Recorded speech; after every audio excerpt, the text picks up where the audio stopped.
It has been said that a society grows great when old men plant trees whose shade they shall never sit in. I've read this as an old Greek proverb, although I don't know whether that's actually true. If you're Greek or know old Greek proverbs, come and talk to me afterwards. What I do know is that this doesn't only apply to old men, right? A society grows great when all people plant trees whose shade they shall never sit in. In this faith tradition, we don't have a shared theology of what happens after we die. You will hear no assurances of immortality behind some pearly gates in the sky from this pulpit, whether it's me or anyone else. You will never hear me speak of the resurrection of the righteous when the Messiah returns.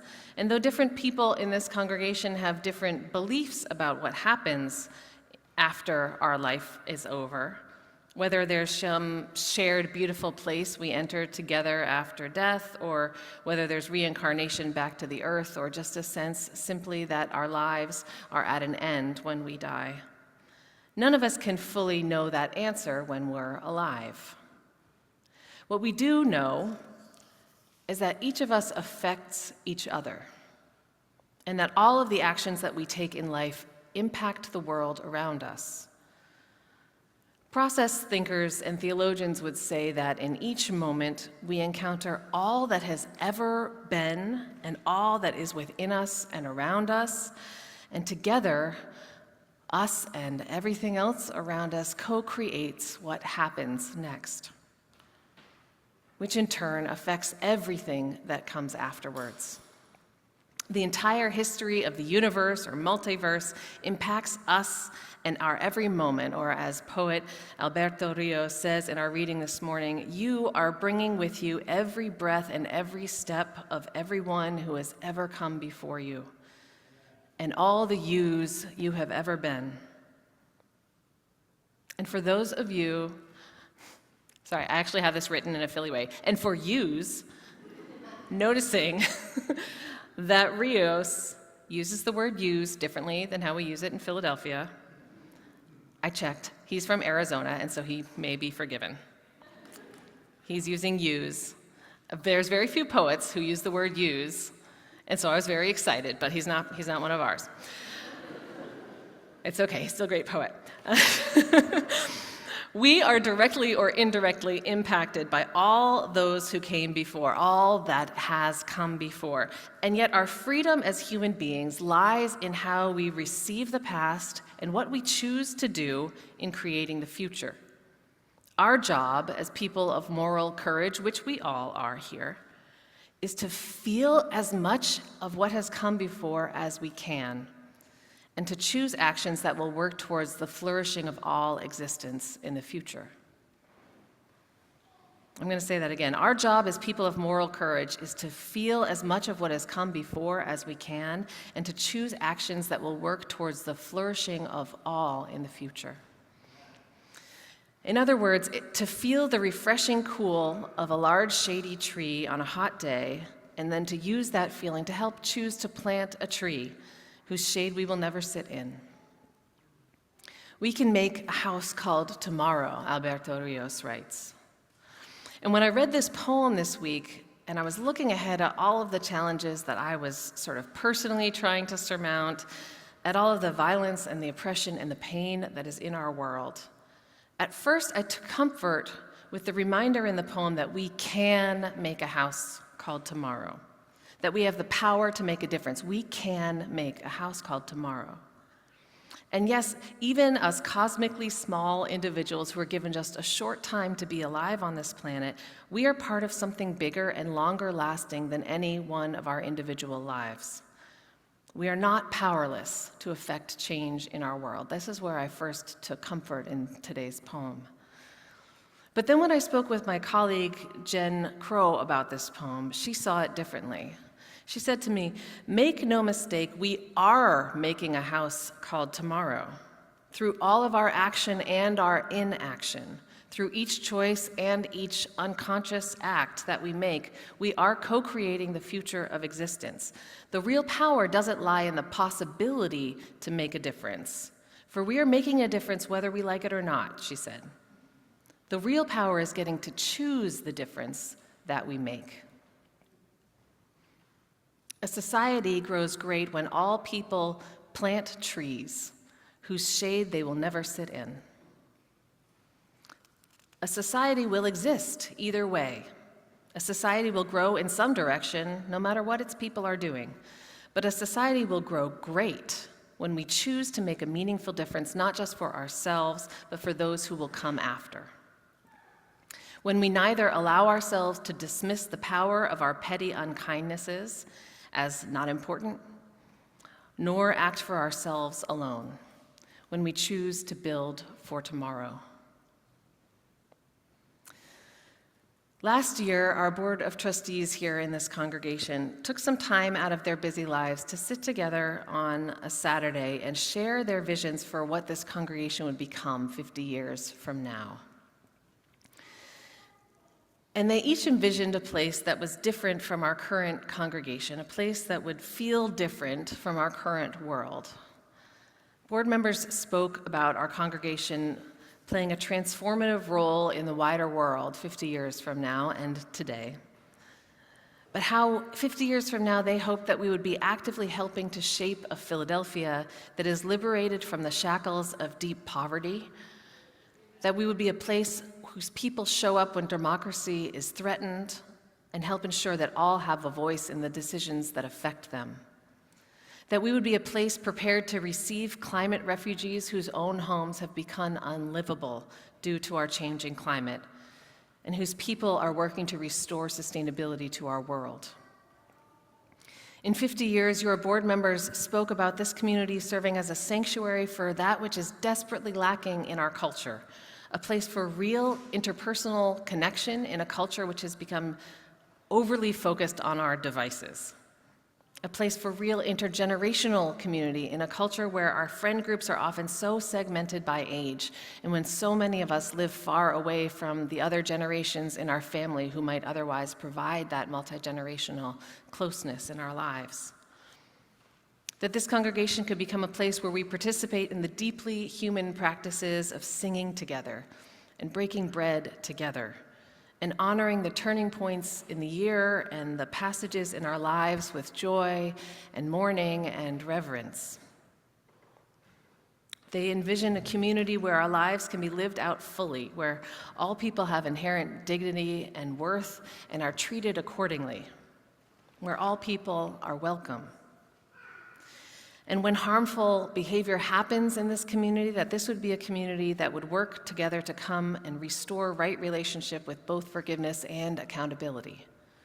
A community where we have a stake in each other's flourishing. These are all visions we have for 50 years from now, and most of them are visions we have for now, and many things that we strive to and often have some good success at enacting on a day-to-day basis. And then, at this point in the conversation, I was feeling very inspired, and then your treasurer at the time, Erin Worrell, who's here today, said that she hoped in 50 years that we could be open to ways of being that we cannot yet imagine. That we could be open to ways of being in 50 years that we cannot yet imagine. She went on to say, like, how in 50 years ago, so this is the 1970s, which some of us are going to be like, oh God, was that 50 years ago? But it was, 1974, 50 years ago. And some of us are gonna be like, yeah, that sounds like longer than 50 years ago. But in the 1970s, most people could not imagine what it would mean to be a transgender or non-binary person the way that we understand gender expression today, right? And I know there's members of this community who have been members for more than 50 years, so they can speak more concretely to what this congregation was like at that point than I can. But I imagine that in 1974, 50 years ago, this congregation could probably not imagine the power of queer and gender non-binary and transgender community and leadership that would be so important and core within this congregation and across the world today. 50 years ago, when most LGBTQ people were forced to be closeted for their own safety, it must have been nearly impossible to imagine a world where so many were out and proud and living fully happy lives and recognized as integral to the fabric of their wider communities.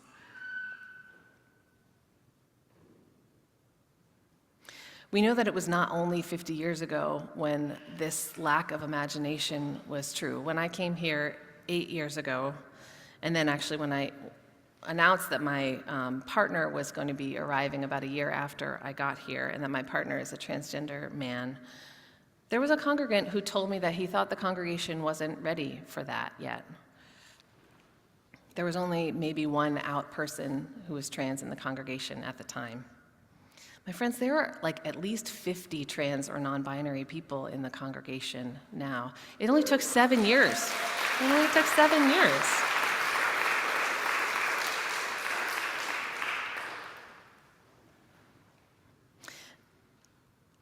Open to ways of being we cannot yet imagine.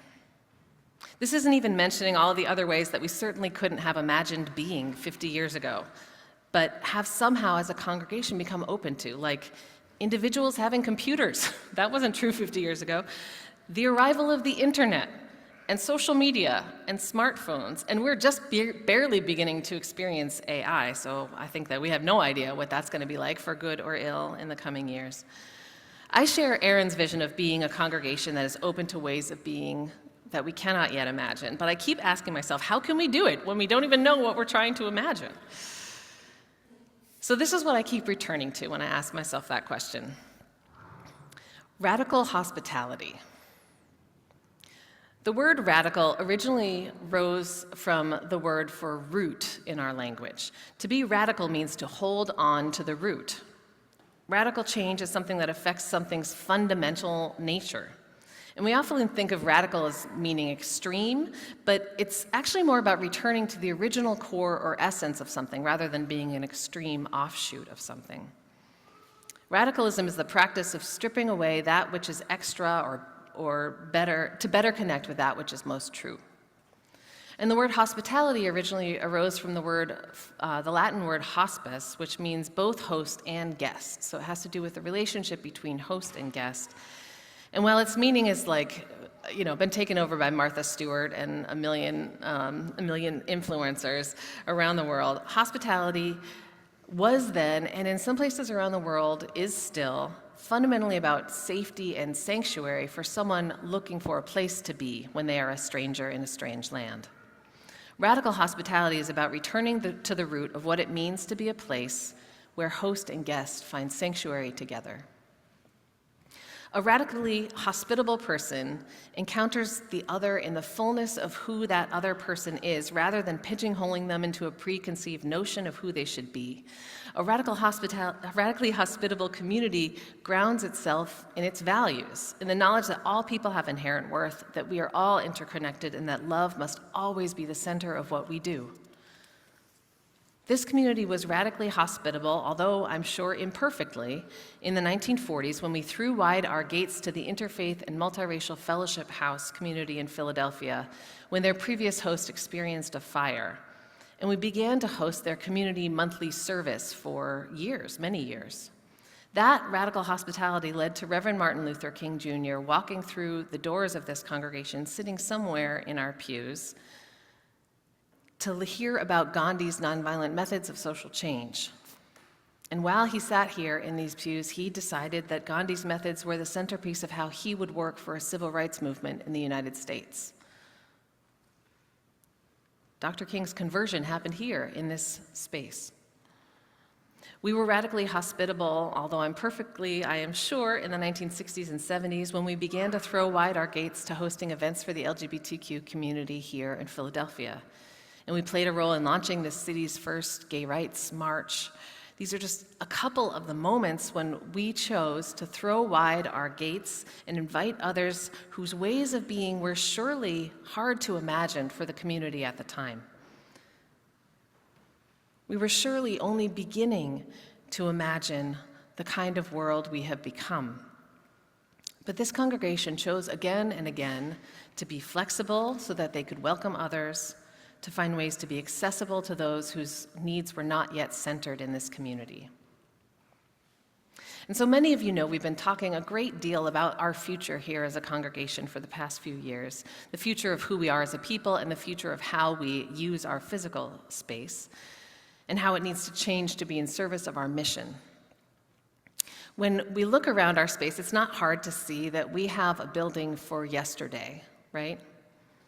We have a building that was designed and built in the late 1800s, whose space was decorated with the theology of this community 130 years ago, and has changed very little since. We have a building for the yesterday where people gather differently than we gather today.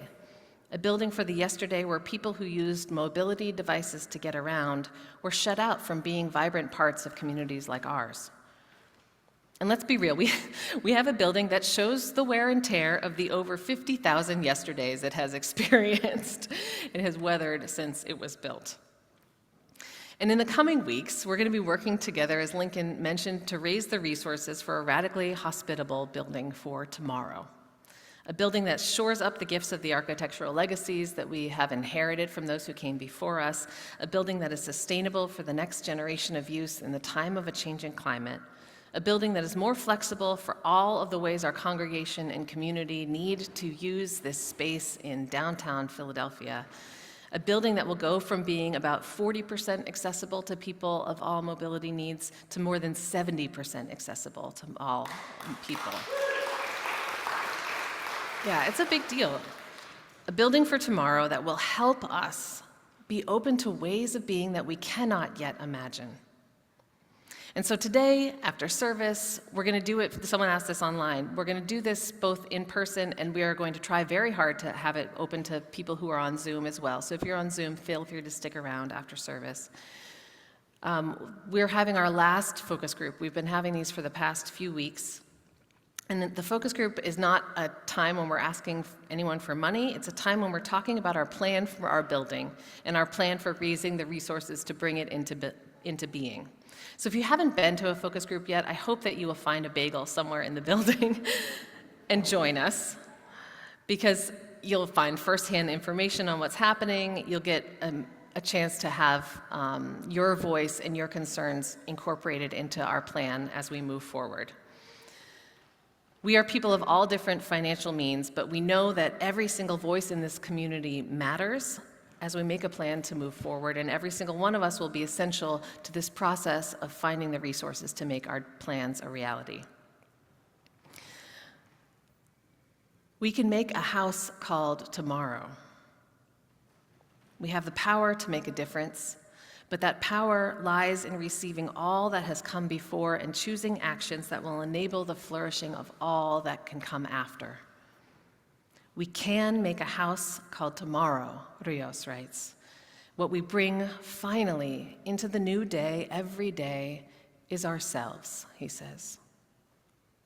What we bring finally into the new day every day is ourselves. And that's all we need to start. That's everything we require to keep going. Look back only for as long as you must, and then go forward into the history you make. May it be so, and amen. Hi, I'm Reverend Hannah Capaldi. And I'm Reverend Abby Tennis. We are the ministers at the First Unitarian Church of Philadelphia, where our mission is to awaken love and justice in our lives and in the world. We're so grateful that you watched, and we hope that the sermon connected with your soul.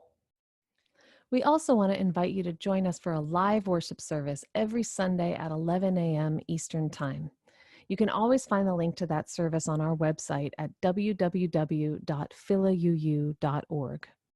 In these services, you'll hear words like you've just heard, and you also get a chance to greet one another, pray together, sing together, and we even hold a virtual coffee hour after services to get a chance to greet some new and old friends. If you want to support the mission of this community and you feel moved to give, you can do so by going to the website that Reverend Abby just mentioned. You can find that link below, or you can text 215-709-5095 and follow the prompts to give. If someone in your life needs to hear these words today, we encourage you to share this video. And again, thank you so much for watching. We hope to see you soon.